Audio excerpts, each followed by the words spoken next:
ओम नमः शिवाय। नमस्ते टू एवरीवन। आमर गला काली प्रैक्टिकल 2 यूनिट 4 कवर हो सारी। आज प्रैक्टिकल 3 यूनिट 1 विषय कह ता पूर्व मोर आपण किसी कहबार अच्छी। आमे आज पर्यंत 610 रु ऊर्ध्व वीडियो आमे आपण अपलोड कर सारी।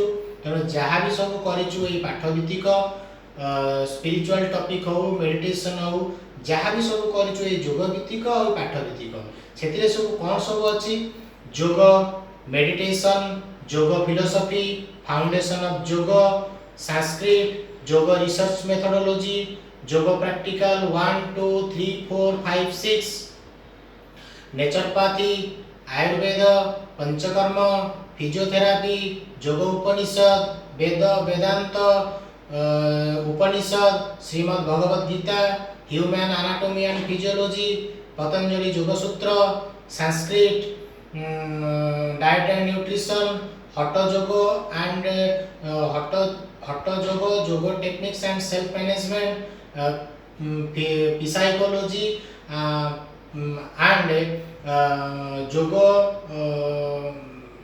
साइकोलॉजी एंड योग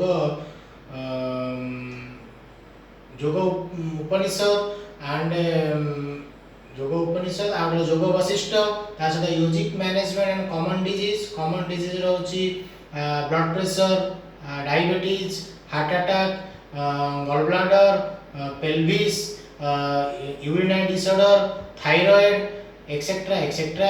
ता सहित संस्कृत आम कहीं पढ़ुँ, संस्कृत पढ़ा द्वारा आमर संस्कृत ज्ञान मुंडे रोचे जद्वारा कि आम जहाँ भी सब श्लोक सब उच्चारण ठीक से भाव कर। तेणु यही भित्तिक पाठ जहाँ भी सब अच्छी आम 610 रु ऊर्ध्व वीडियो आपण अपलोड कर सारे। मोर आपण कहवा कथा यही जे आपण मैंने प्रत्येक वीडियो को देखंतु, तार सारमर्म को बुझंतु, निश्चिंत आपण मानकु भल लगे।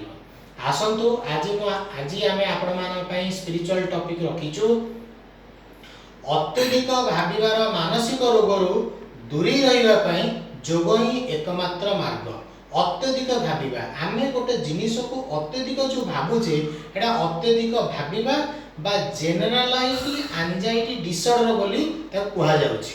तेणु उदाहरण स्वरूप धर आम रिलेटिव लोक आम बाजार जाइछु, रिलेटिव लोक जन आम देखा हेले सी आम सहित किसी कथा हेलेनी, सांगे सांगे आम मन को थिंकिंग आसुची जे ताका मन इगो हो गलानी, सी आमको अवॉइड करछंती। अरे सेमिति कहीं हेतिबो ताका से को काम व्यस्त बिजी थिबे, सी आम सहित कथा ही पड़लेनी, सी ताका बाटले से गले। तर आम स्कूल रे गोटे पिलाटे पाठ पढुची, ता माइंड पाठ पढुची, परीक्षा आसले ता मुंडरे चिंता जे हार्ड क्वेश्चन आसीबो, मु देई परिबिनी, मु फेल हे जीवी, मते सार या कहिबे, मते सार से कहिबे। तो ए जो भावना एडा होची ओवर थिंकिंग बा जनरलाइज्ड एंजाइटी डिसऑर्डर बा अत्यधिक भाविबा। यह एक प्रकार मानसिक रोग। तेणु यह गोटे मनीष जो भावे गोटे वास्तविक गोटे काल्पनिक, वास्तविक को नहीं दुनिया कथा भावे, काल्पनिक को नहीं दुनिया कथा भावे। तेणु ये जिनस किपरि दूरी रहिबा, योग ही एकमात्र मार्ग जहाँ द्वारा आम दूरी रही पारे। किपरि योग कहले आम बुझीचु आत्मा और परमात्मा संयोग, आत्मा परमात्मा संयोग हवा द्वारा आम मन में दिव्य ज्ञान आसुची, जहाँ फल आम जो अत्यधिक भाविया भाया जो नकारात्मक चिंतार आम दूरे रोचे, अत्यधिक भावना दूरे रोचे। से अत्यधिक भाविया दूरे रही योग ही एकमात्र मार्ग। आसंतु आज मु प्रैक्टिकल 3 यूनिट 1 रो साइक्लिक मेडिटेशन विषय आपण मानू कहबी।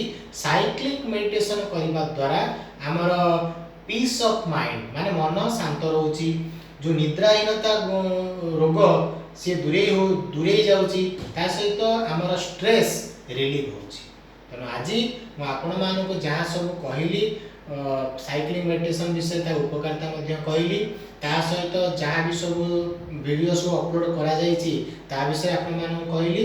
आपण माने प्रत्येक वीडियो को देखि ता सारमर्म को बुझंतु, आपण मानू निश्चिंत भल लागिवो। ता सहित योग करंतु, सुस्थ रुहंतु, खुशी रे रुहंतु, निरोग रे रुहंतु। हरि ओम तत्सत।